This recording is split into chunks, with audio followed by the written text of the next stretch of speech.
సరే పాలిటిక్స్ మీద సినిమాల ప్రభావం ఎంతవరకు ఉంటుందంటారు? ఎందుకంటే ఇప్పుడు ఎలక్షన్ దగ్గరకు వస్తుంది అంటే వాళ్ళ బయోగ్రఫీని సో అపోజిషన్ పార్టీ మీద అగెనెస్ట్గా ఇట్లా మూవీస్ తీయడం అనేది ఇప్పుడు మన ఇండస్ట్రీలో ఇప్పుడు జరుగుతుంది.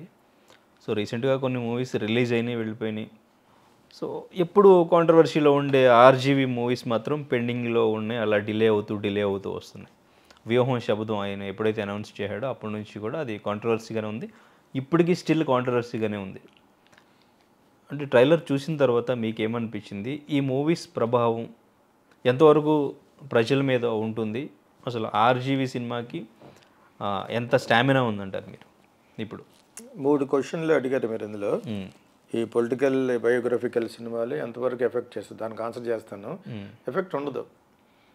ఎందుకు ఎఫెక్ట్ ఉండదంటే ఎన్టీ రామారావు గారి కంటే గొప్ప క్యారికేచర్ ఉన్న వాళ్ళు ఎవరు కాదు, వీళ్ళు ఎవరు, ఇంక్లూడింగ్ వైఎస్ రాజశేఖర రెడ్డి.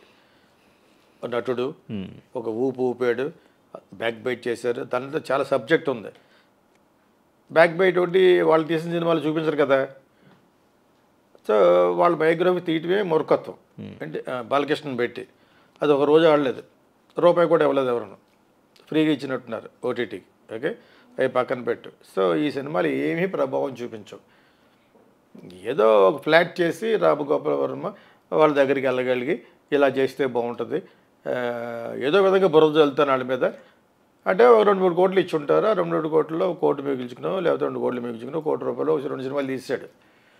దానికి సెన్సార్ సర్టిఫికేట్ ఎందుకు వచ్చింది? లోకేష్ అన్న అతను ఆ రియల్ నేమ్స్ వాడారు కాబట్టి పెట్టాడు. ఇవన్నీ it actually gives plus to Chandrababu నాయుడే. నువ్వు ఎవరి కోసం చేస్తున్నావు, ఎవరిని డీమీన్ చేయడానికి చేస్తున్నావు, వాళ్ళకే ప్లస్ అవుద్ది. ఒకవేళ వాళ్ళు తీసుంటే జగన్కి ప్లస్ అయి ఉంటుంది. ఇప్పుడు వాళ్ళు కూడా తీశారు కదా సినిమా. అతను ఇంకా మంచి డైరెక్టర్ అట, ఇతర మంచి డైరెక్టరే.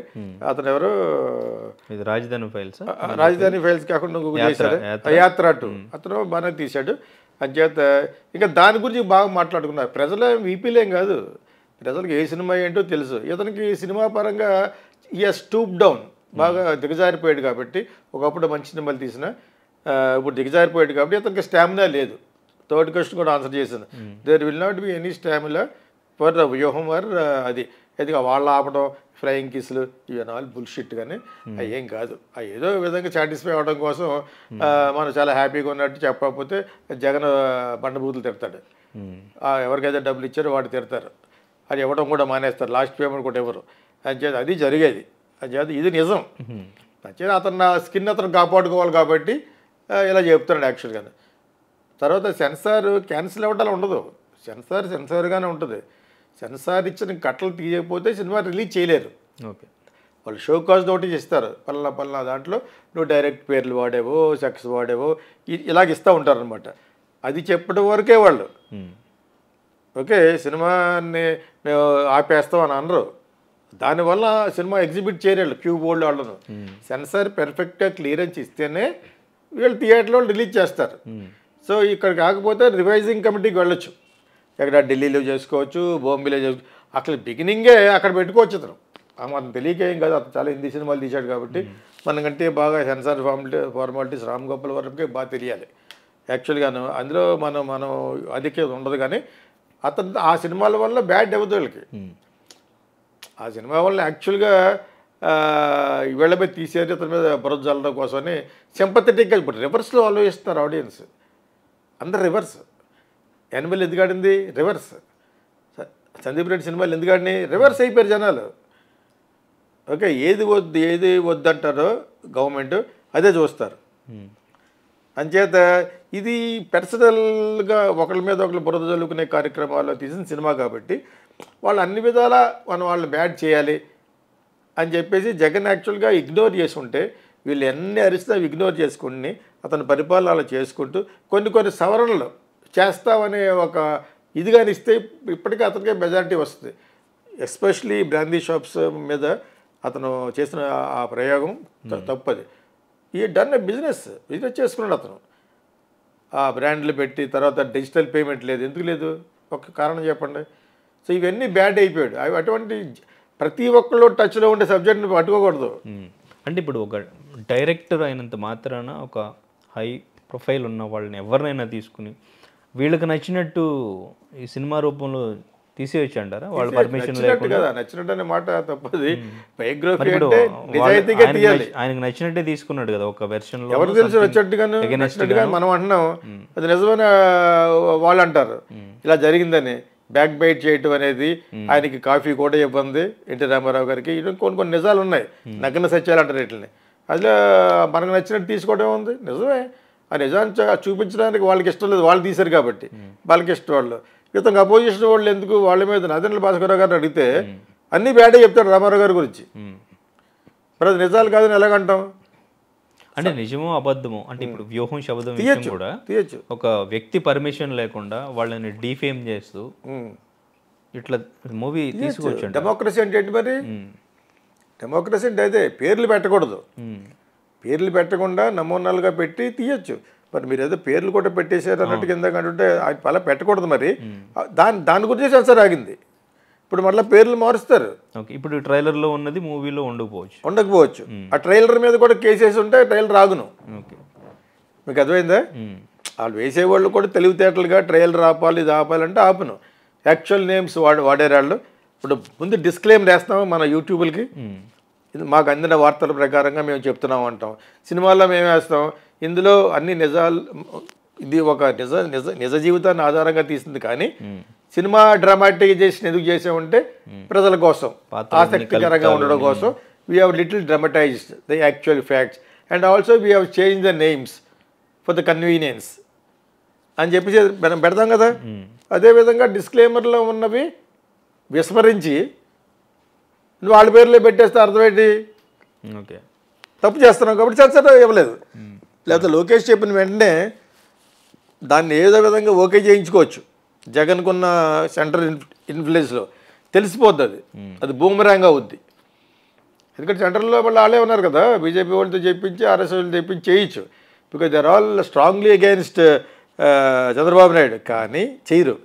లోకల్గా ఎందుకు వదిలేశారంటే ఎవరు గెలిచినా వాళ్ళు మనకి ఎంపీ సీట్లు ఇస్తామని వీళ్ళు ప్రామిస్ చేశారు. వెళ్ళి పవన్ కళ్యాణ్, చంద్రబాబు నాయుడు వీళ్ళకంటే రూలింగ్ పార్టీలోని జగన్ ప్రామిస్ చేశాడు. ఆ ముగ్గురు ఎవరైనా మనకు అక్కడ ఓట్ బ్యాంక్ లేకపోయినా కూడా వాళ్ళని కేసుల్లో పెట్టాం కాబట్టి మన కాళ్ళ దగ్గరకు వస్తారు అనుకుంటున్నారు. ఎవరో అమిత్ షాను అతను ఒక స్టేట్ కలిసి వచ్చింది. సౌత్లో వాళ్ళకేముంది బొంగు ఏమి లేదే. మీకు అర్థమైనప్పుడు మీకు ఉన్న కాస్త పోయింది కదా Karnataka. They are trying. Like తమిళనాడులో అన్నామలై ఉన్నారు కదా కుప్పస్వామి, ఆయన is a very intelligent fellow, ex IPS guy. So అంచేత ఇవన్నీ కూడా బీజేపీకి ప్లస్ అయ్యే పాయింట్లే. కావాలంటే వీళ్ళు సెన్సార్ అక్కడ మేనేజ్ చేసి ఉండేవాడు. అది రిలీజ్ అయిన మాత్రం ఎప్పుడు 2 రోజులు ఆడుద్ది. అది మామూలు సినిమాలుగా గతి లేదు ఇక్కడ. థియేటర్ అకామిడేషన్ లేదు, అది లేదు, ఇది లేదు మొత్తానికి.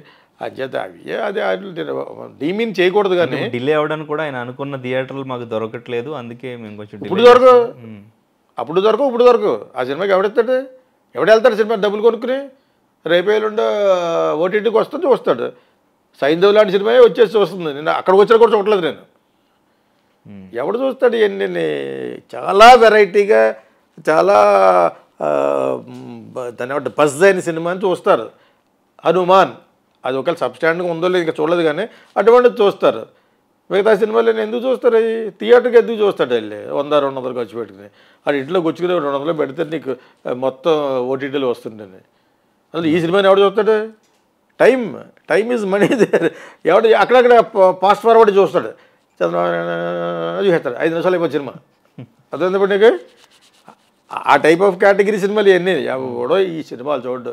ఎందులో చాలా చాలా విషయం ఉంటే, చాలా ఆశ్చర్యార్థకంగా ఉంటే ఒక ఫిల్మ్ అయితే చూస్తారు.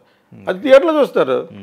ఇప్పుడు తెలంగాణ యాసతో ఉంటూ అందంగా ఏదో ఒక సినిమా తీశారు బలగం అని.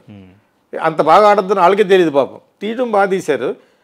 ఇక్కడ బజ్ వచ్చిన తర్వాత అక్కడ రిలీజ్ చేశారు. మంచి సినిమాని ఎవరు ఆపలేరు కదా. ఇక్కడే ఉన్న మాట పెట్టి మేమందరూ కూడా చూస్తే వాళ్ళందరూ కూడా చూస్తారు. అంత లోకల్గా ఉంది సినిమా, అందరూ చూశారు. అవి సినిమాలు అంటేనే సౌలో ఉన్న సినిమాలు. ఇవన్నీ ఎవరికి కదా చంద్రబాబు నాయుడు తిట్టుకుంటూ, వాళ్ళు తిట్టుకుంటూ, వైఎస్ రాజు ఎవరికి కావాలి? అది కుర్రకారుకి అసలు వాళ్ళు ఎవరో తెలియదు. First of all Chandrababu Naidu ఎవరు తెలియదు, ఏం జరుగుతుందో తెలియదు. అలాగే వెళ్ళారా, వచ్చామా, ఏడు కొట్టుకుంటున్నారా అనుకుంటారు. అంటేనా ఈ కుర్రోళ్ళందరూ ఏమనుకుంటారు ఏదో పడతారులే అనుకుంటాడు అంటారు అనమాట. అంచేత ఏవి ఎఫెక్ట్ ఇవ్వదు. మీరు అడిగిన క్వశ్చన్కి it will never give any impact effect అనుకోండి, any impact on the public voters ఎవరికి ఇవ్వదు. చూస్తారు, ఫాస్ట్ ఫార్వర్డ్లో చూస్తారు. థియేటర్లో ఒక రోజు కూడా ఆడదు. That's it. ఎన్టీ రామారావు చూడలేదు, వాళ్ళు తీస్తే ఏం చూస్తుంది, చెడ్డ అంతా కట్ చేసేసి అన్న రామారావు గారు మంచోడు అవి చూసుంటారు. ఎవడు చూస్తారు, ఎవరికి కావాలి, దాదాపు భాస్కరరావు గారు చెప్పింది తీస్తే చూస్తారు. మరిన్ని వీడియోస్ కోసం ఛానల్ ని సబ్స్క్రైబ్ చేయండి, లేటెస్ట్ అప్డేట్స్ కోసం వాట్సాప్ ఛానల్ ని ఫాలో చేయండి అండ్ లింక్ డిస్క్రిప్షన్ లో ఉంది.